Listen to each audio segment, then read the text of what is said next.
हम सब 100% लोग रोज सूरज को उगते और डूबते क्यों देखते हैं? असल में आसमान में क्या हो रहा है? चलो इन खूबसूरत पलों के पीछे की साइंस को डिकोड करते हैं। सबसे पहली बात, मानो या न मानो, सूरज असल में उगता या डूबता नहीं है। सब्सक्राइब कीजिए फोनिक्स ब्लॉग बाय अब्दुल्ला और बेल आइकॉन को दबाइए ताकि कोई भी टॉपिक मिस ना हो। वो बस ऐसा लगता है क्योंकि धरती घूम रही है। जैसे जैसे हमारी पृथ्वी घूमती है, सूरज सुबह होराइजन से ऊपर चढ़ता हुआ दिखाई देता है। वही सनराइज है। शाम को उसी रोटेशन की वजह से सूरज नीचे चला जाता है। Hello sunset. अब ये पल इतने शानदार क्यों दिखते हैं?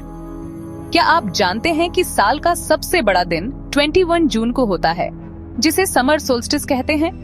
इसी तरह सबसे छोटा दिन 21 या 22 दिसंबर को होता है, जिसे विंटर सोल्स्टिस कहते हैं। इन दोनों तारीखों के बीच दिन धीरे धीरे छोटे या बड़े होते जाते हैं। ये सब पृथ्वी के सूर्य के चारों ओर घूमने और उसके झुकाव की वजह से होता है। जब पृथ्वी का उत्तरी गोलार्ध सूर्य की तरफ झुका होता है, तब दिन बड़े होते हैं, और जब दूर होता है तब दिन छोटे होते हैं। यही कारण है कि हमारे सौर मंडल में हर साल दिन और रात की लंबाई बदलती रहती है। ये सब लाइट और हवा की वजह से है। जब सूरज होराइजन पर नीचे होता है तो उसकी रोशनी हम तक पहुंचने के लिए पृथ्वी के एटमॉस्फेयर के ज्यादा हिस्से से होकर गुजरती है। हवा नीले रंगों को बिखेर देती है, जिससे लाल, नारंगी और गुलाबी रंग चमकते हैं। इसीलिए सनराइज और सनसेट उन चमकीले रंगों से भरे होते हैं। और यहाँ एक मजेदार बात है, सूरज होराइजन के पास तेजी से चलता है, बजाय इसके कि जब वो ऊपर होता है तो वो खूबसूरत रंग ज्यादा देर तक नहीं रहते। पलक झपको और शायद आप उसे मिस कर दो। सनराइज का मतलब है एक नई शुरुआत, उम्मीद और नई एनर्जी, जबकि सनसेट रुकने और सोचने का एक परफेक्ट समय है। दोनों ही नेचर के रिदम और थोड़ी सी साइंस मैजिक के डेली रिमाइंडर्स हैं।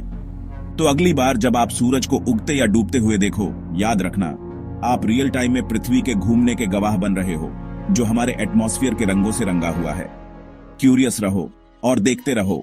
क्या आप जानते हैं कि ग्लोबल वार्मिंग हमारी धरती के लिए कितनी बड़ी चुनौती है? ग्लोबल वार्मिंग का मतलब है धरती का तापमान धीरे धीरे बढ़ना, जिसकी वजह से मौसम बदल रहे हैं, बर्फ पिघल रही है और कई जगहों पर सूखा या बाढ़ आ रही है। लेकिन घबराइए नहीं, हम सब मिलकर इसे रोक सकते हैं। अगर हम बिजली की बचत करें, पेड़ लगाएं, प्लास्टिक का कम इस्तेमाल करें और गाड़ियों की जगह साइकिल या पब्लिक ट्रांसपोर्ट का इस्तेमाल करें, तो हम ग्लोबल वार्मिंग को कम कर सकते हैं। तो चलिए आज से ही छोटे छोटे कदम उठाएं और अपनी धरती को बचाएं।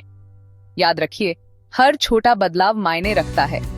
ग्लोबल वार्मिंग के मुख्य कारण हैं फैक्ट्रियों और गाड़ियों से निकलने वाला धुआं, जंगलों की कटाई और प्लास्टिक का अत्यधिक इस्तेमाल।